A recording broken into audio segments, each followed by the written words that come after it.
Welcome to Amsterdam!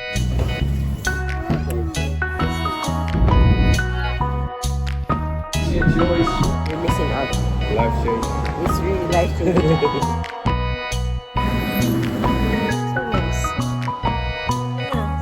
Lalo ka na naman this week!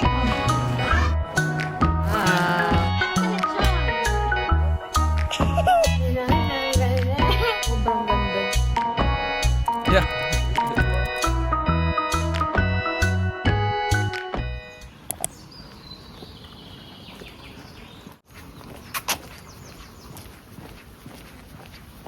Good morning, titas. Yung hikaw ko, nakalimutan ko. Oh my God. Madalian na naman tayo sa umaga. Hindi pa ako nakapag-lipstick. Gawin ko na lang po siya sa bus. Mga ilang minuto na lang andito na yung bus ko. Siguro anytime soon. Last working day sa week na to. 5 days po ako ng trabaho this week. Carry bells. Ay, hindi pala. 4 days pala kasi nag-off pala ako nung isang araw. Pero next week, 5 days ako. The next 2 weeks, 5 days ako. Pero after that, bakasyon na po kami. Si Ana, malapit na din po ang kanyang bakasyon. After work later, imi-meet ko po yung aking kaibigan si Sheila. Pero doon lang naman sa Denbos. Din, after ng work ko, diretso ako doon sa Bagel and Beans, yung paborito ko ba. Parang nasama ko na yata kayo doon before, no? But yeah, kahapon, it was fun yesterday. Sa office lang po ako kahapon nag-work. Tapos, nag-overtime ako ng mga almost 2 hours doon sa kasama ko yung Filipina. Nag-overtime. Pina-overtime kami. Tapos may tinapos. Tumulong na ako sa store ng konti. Nagkataon na kaming 4 na Filipinas na nagtatrabaho doon. Off namin. Sabay yung namin basket yun. So, lumabas kami kahapon. Mag-insert po ako ng pictures, no? Ng paggala namin kahapon. Lang naman, kumain ng konti, tapos nagkape. Andito na po yung aking bus. So, enjoy po kayo sa video nito. I hope okay po kayong lahat. Ayan na si bus. Nakababa na tayo. Tayo talaga, no? Damay kayo ba? Nakababa na po ako and lakad na naman tayo papunta sa store. Mga 10 minutes na lakad. Pero kinukuha ko po siya ng mga 5 minutes kasi naglalakad ako ng mabilisan. Kaya hindi pa kasi open yung store. So, tumatawag pa kami sa manager or assistant manager. Bawal kasi yung kung sino makakita sa iyo na nasa door, i-open yung door kasi nga hindi pa open yung store, no? For security na lang din ba?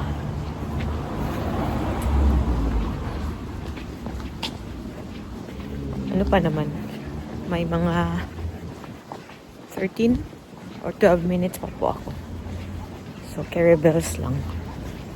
Pero yun nga, naghintay ako minsan ng mga 5 minutes before ma-open yung, yung store or yung door. Kay nasa baba sila ba. Tumatawag ako na magpapa-open ako na i-open yung door. Ano po ito siya dito? Old prison.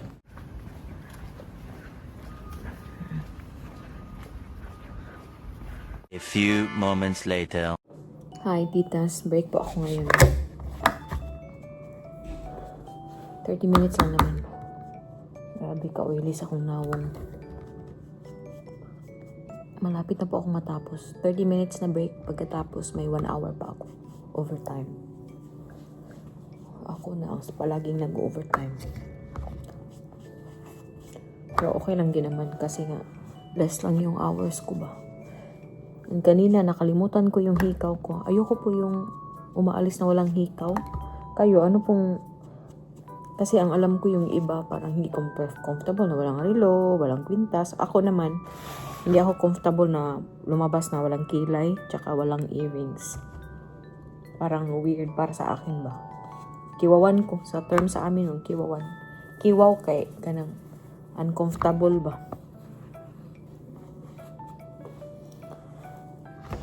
Nag-ano na po ako, nag-retouch ako ng deodorant. Kay ayoko mga amoy kasi nga pawis ba. Nag-ano lang po ako today. May tawag dito. Sa mga sale ba. Ako yung naglalagay ng tag.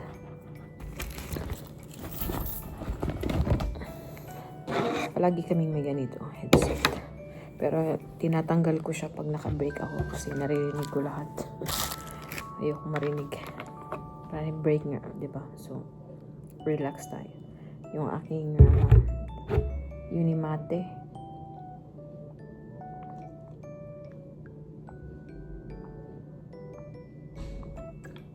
Naka-fasting po ako ng 2 weeks.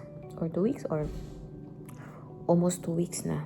Pero kakatry ko lang ulit ng FGS. Yung Unimate. Tsaka yung fiber drink.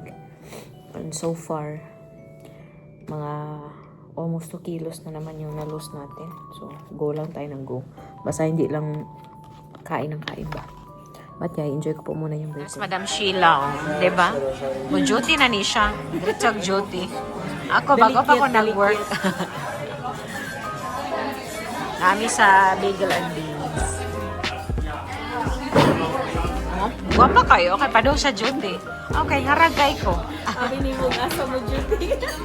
O si Sheila may mango juice. O may mint. So, fresh na mint, di ba? Walang tibag dito. Char lang lami.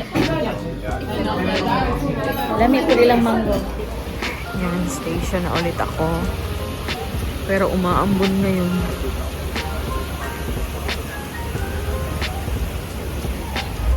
Si Sheila, diretso na sa trabaho. Tagal pa yung bus ko, mga 13 minutes pa naman yung bus. 13 minutes. So, hintayin ko na lang dito. Pasok tayo doon sa loob para hindi tayo maulanan. Yan, may waiting area naman dyan.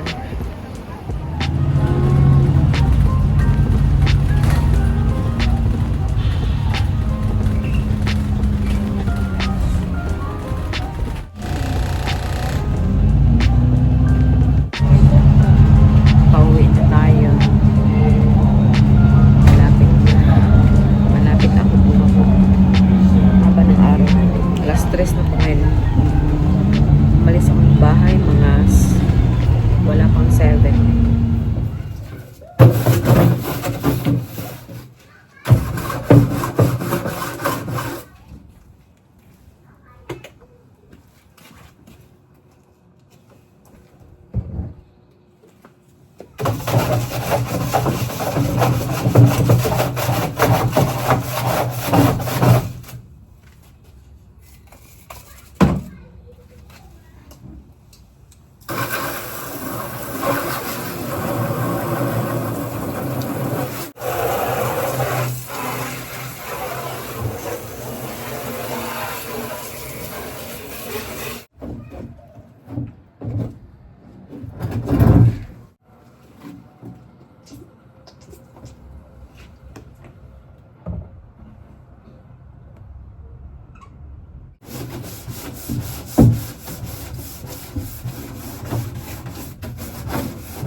One eternity later. Na hello titas. Natagak siya guys. Ana his time. Oh. Na slide daw sa bathroom ng lolo't lola nung naligo siya. It's like everywhere you can. The next day. Hello titas. Hindi ko na naman po na-continue yung vlog natin kahapon, no? And ako ay nasa Dinbos ulit. Normally hindi ako mag-work ngayon, pero tinawagan nila ako na kung pwede magtrabaho. Pero ano lang naman today, office lang naman ako today, so okay lang din. Work muna tayo. May market pala ngayon.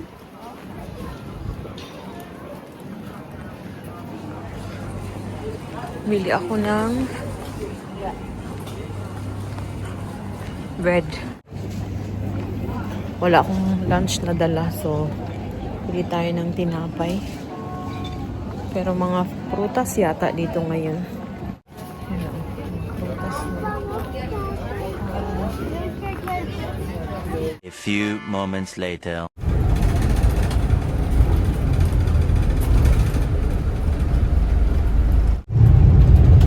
Pauwi na po ako.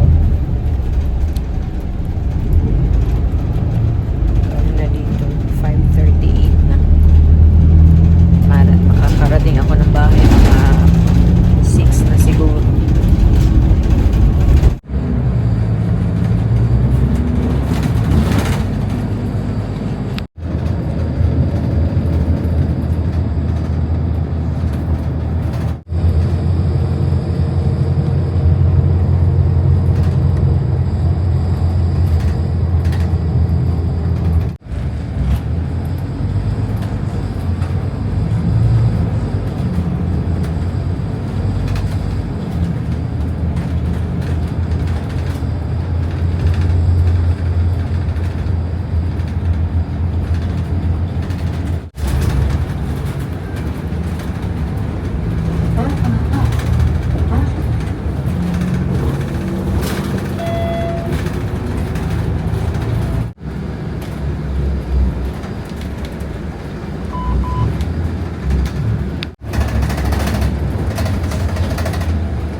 Hello.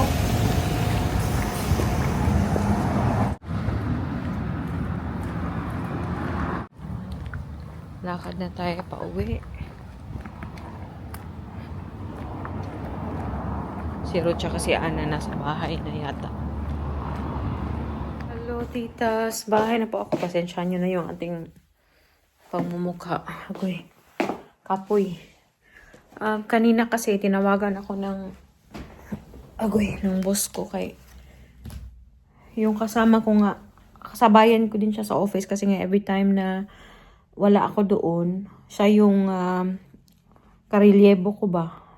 Kaso nag-absent pala today. Tumawag kanina, tapos buti na lang yung in-laws ko andito. So may makakapag-pick up kay Ana mamaya. Punta po ako doon sa kapitbahay namin kasi nag-start akong linis sa kapitbahay namin. 2 oras lang naman. And very light lang, mag-vacuum lang. Tapos yung bathroom lang nila, yun lang.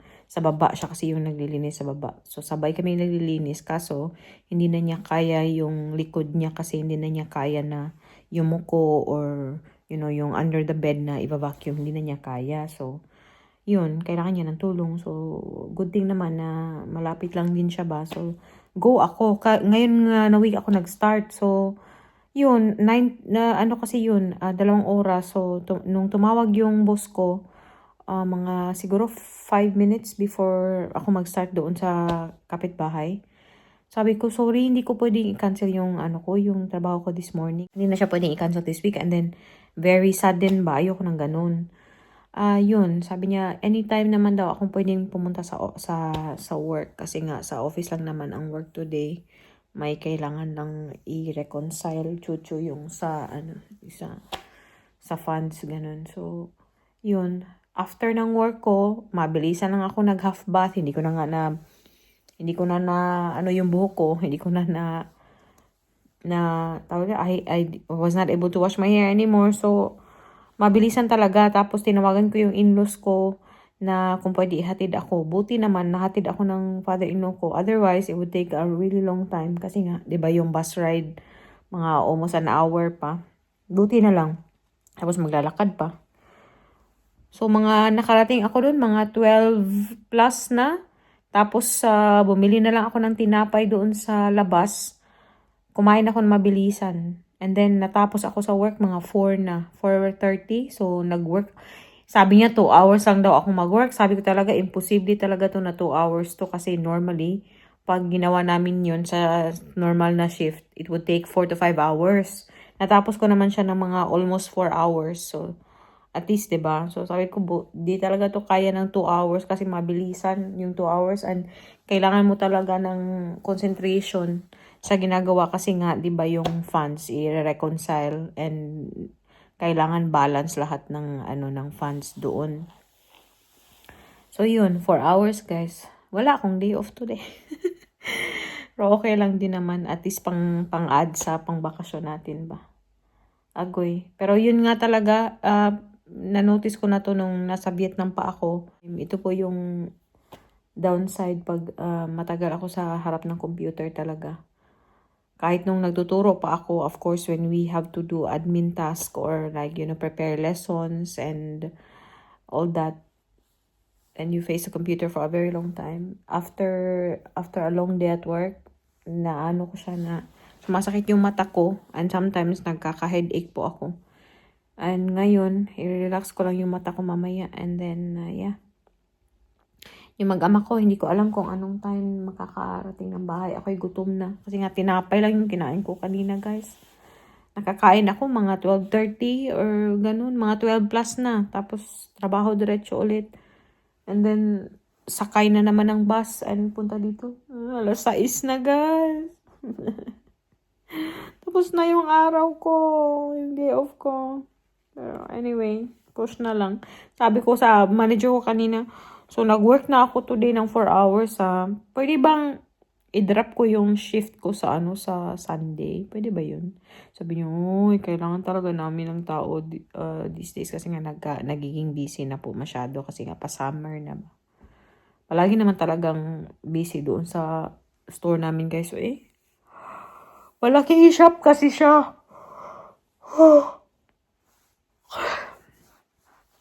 Tayin ko na lang po yung aking mag-ama and then punta kami somewhere para kumain kasi wala na po akong energy magluto. Depende kung late makakarating si Mr. tsaka si Ana. Maghanap na lang ako magkakain dito kasi ako talagang gutom na. But yeah, it has been a very productive day. In total, I worked siguro mga 6 hours today and then, normal day.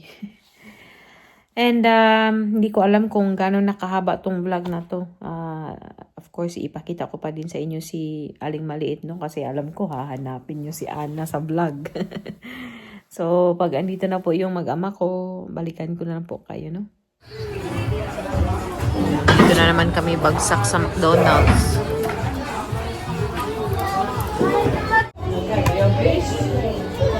Gawa na naman atong diet, ani. 1 eternity later. Hello, titas. Yung mag-ama ko nasa taas na po. Dinala na ni Ana si Ruth sa... ni Ana. Bali na noon. Dinala na ni Ruth si Ana sa kwarto. Kasi na din dito.